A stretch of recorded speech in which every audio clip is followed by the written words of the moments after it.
Here are 10 questions that mortgage originators should ask any real estate agent in their initial meeting. Here's the deal. There's not a day that passes that I don't have a member of this community or one of our coaching students reach out to me and they ask, "Hey DO, I scheduled the meeting. Now what do I do? What do I say?" And my response typically is pretty much the same. And it's more of a do as I learned to do, but please do not do as I did coming out of the gates. Because coming out of the gates, when I was a younger originator with less experience, I did what many of us do, which is not advised. I did all the talking. I told them how great my company was. I talked about how amazing my service was. I talked about all of the cool loan products that I had access to.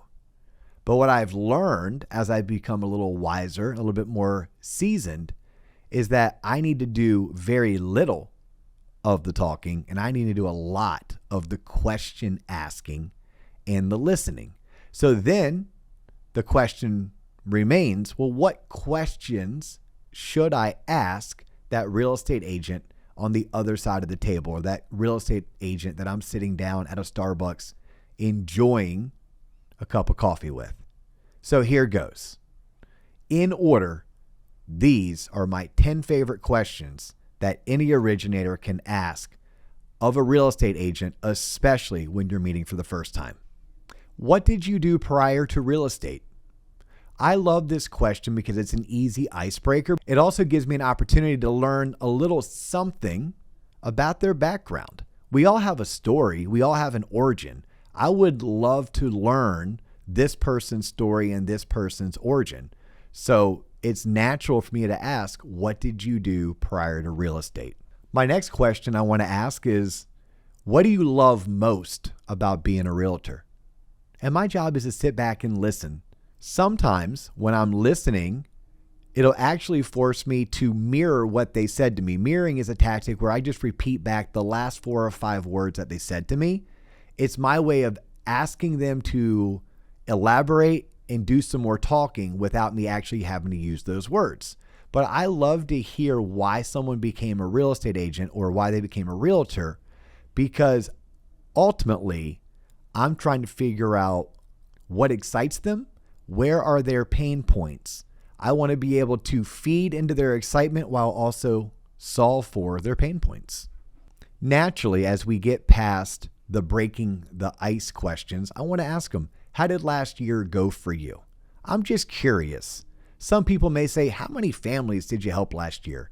If that's you, run with it. That's not me, but I do love to ask someone very vaguely, hey, how'd last year go for you? And I sit back and listen. Now, they may tell me about their personal life. They may talk about their business life. I'm there to listen because I've learned and recognized that if the other person's doing all the talking, they think the meeting is going amazing. If they're doing all the talking, they will leave liking me. And as a sales professional, I need people to like me so that eventually they will learn to trust me. After I find out how last year went for them, I'm now curious, what are your goals for this year? What are you trying to accomplish? And again, what am I looking for? My opportunity to see where I could fit in to help them achieve those goals. You know, something else I'm doing is I am assessing the relationship. I'm doing a bit of a talent assessment to figure out how much of my time and effort is this person really worth. If last year was a bit of a bust and their goals for this year aren't that high, then maybe I'm learning quickly that this person may be worth a 30-minute meeting, but they're not worth maybe 3 hours worth of follow-up. I may just want to include them in my database, make sure they get my newsletter, and if they need me and they call me, that's fantastic. But this might not be the type of professional yet that I'm looking to build a true partnership with. So this question, A, allows me to learn more about them, but B, it also allows me to do a little bit of a talent assessment of my own. The next 2 questions are key. These are our clients or our referral partners. I want to ask them straight up, what's something that your lender does really well? Now, I'm assuming they already have a lender, and I'm okay with that. So I want to hear directly from them what's something that their lender does really well. What they're going to tell me is like, look, if you want to work with me, you better do this very well too. But then I want to come back with this next question. What's something you wish lenders did better? Now, I didn't say their lender because I don't want them to rat out or talk bad about their lender. But if I asked openly, what is something you wish lenders did better? There's a good chance that they actually wish their lender did this better too, but I'm not asking them to call them out by name. And then when their responses come in, I take mental notes. I may even have a notepad that I'm writing notes down on because I need to let them know on the spot that I don't do those things that they wished lenders did better. In fact, I'm really good at the things that they wish lenders did. By this part in the conversation, I'm probably looking to wrap things up because we've probably spent 20, 30 minutes together already. We've done the ice breaking. We've done the getting to know you. So now I want to start leading with some questions that are going to prompt them to want to give me an opportunity to work with them. The first question I'm going to hit them with is going to pull a little bit from a tactic and strategy I learned by reading the book Never Split the Difference by Chris Voss. But I'm going to say something along the lines of, Mr. Realtor, would it be crazy for me to think that if I could show you how I can help you generate more leads, increase your lead conversion, sell more homes and make more money, that there would be a great opportunity for us to work together in the future? Like, am I crazy to think that as long as I do those things, that there's an opportunity for us to work together? The response is always going to be, no, you're not crazy to think that. Perfect. That's all I was looking for. I wanted to hear them say no, but I asked the question in a manner that no was the answer I wanted to hear. To follow that up, I'm going to ask them another no question. Mr. Realtor or Mrs. Realtor, would you be opposed to allowing me to audition to be a part of your team? Would you be opposed to that? Well, they're going to say, no, I wouldn't be opposed to that. Awesome. Now I need to explain to them, what do I mean by audition? The reason why I say I want to audition for your team is that in the neighborhood that I grew up in and the way that I was raised, we never want anything just handed to us. We want to work for everything we get. We want to earn it.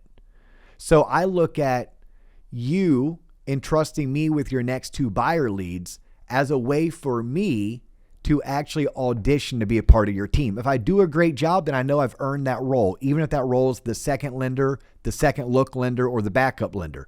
And if I don't, then you and I at least both know that we're not a good fit for whatever reason. And I can go about building my business. You can go about building your business, and not a whole lot was lost. The next 2 questions is where I hit them with the referral ask. Can I count on you? Can I count on you to refer me your next 2 home buyers? And again, the reason why I said your next 2 home buyers is because I've realized and learned over time that anybody can do a good job once. I want to do a great job twice. So can I count on you for your next 2 home buyers?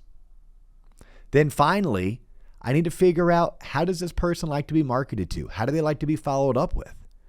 So if the meeting went really, really, really well, I'm going to want to follow up with them. I'm going to want to stay in front of them. So why not make your 10th and final question be one in which you ask, how would you like for me to follow up with you? Should we schedule a second meeting? If so, let's get it on the calendar now and let me know exactly what you'd like for me to be prepared to talk about. More than likely, this person's going to want to talk about how you actually help people generate more leads, or how you actually help realtors convert leads at a higher percentage. They may want to talk about a loan product you have or a marketing strategy that you deploy. But you need to ask them as your 10th and final question, how would you like for me to follow up with you? It may be add me to your newsletter. It may be call me once a month. It may be text me, or it may be become my Facebook friend.